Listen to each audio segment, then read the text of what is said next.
Vida dos Santos, São Vulmaro, 20 de julho.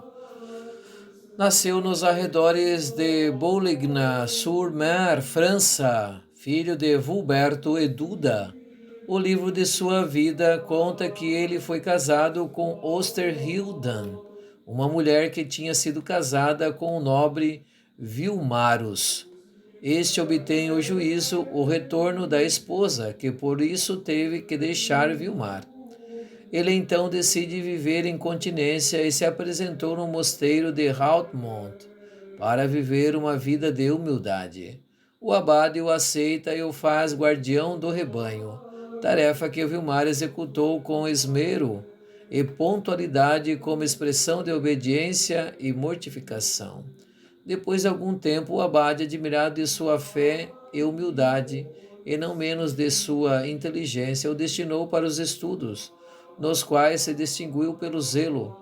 Tornou-se clérigo e depois padre num tempo em que, nos mosteiros, regidos pela regra irlandesa, o sacerdócio era reservado a poucos.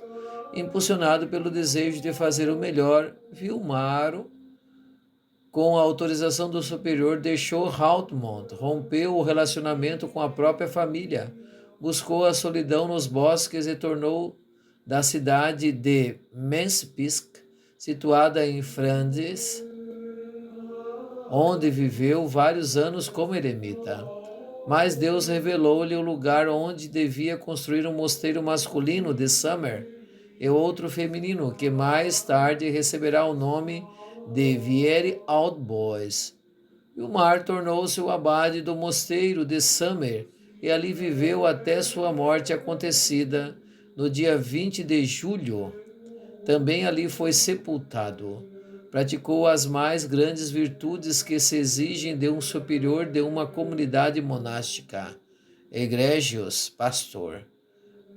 Precipus magister et preclarus doctor, como narra o livro de sua vida.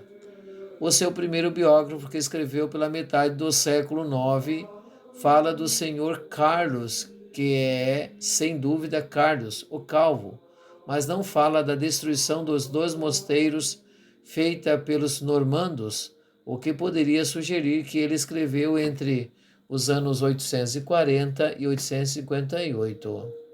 Também para a narração dos milagres acontecidos depois da morte do santo e que foram incorporados à história de sua vida terrena. O autor se baseia na tradição oral, que se deve reconhecer como frágil a 1,5 século de distância. Todavia, a obra tem poucos exageros. As frases são simples e concisas. A língua é a clássica, típica do Renascimento carolíngio, mas com termos arcaicos.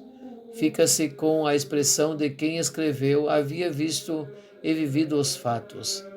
A vita secunda é muito legendária. Essa, em relação à primeira, se baseia na tradição ainda mais tardia e só é conhecida no manuscritos do século XII.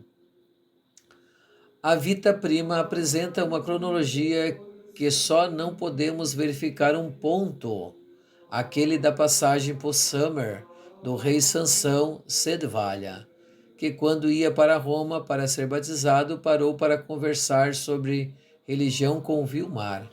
Esta viagem é, em particular, esse colóquio. Então, longe de serem documentados, mas a data 688, citada pelo biógrafo, pode ser aceita uma vez que Cedvalha morreu em 689. Partindo desta data, se pode admitir como prováveis as outras indicações cronológicas fornecidas pelo autor pelo ano 620, nascimento de Vilmar, 642, ingresso no mosteiro de Houtmont, 658, início da vida eremítica em Flandres, 677, chegada em Summer, e 680 e 68, construção da Basílica, igreja com a comunidade religiosa, 697, ano de sua morte. A festa de São Vilmaro, ou Vilmar, é celebrada no dia 20 de julho. Outros santos do dia: Santo Elias Tesbita,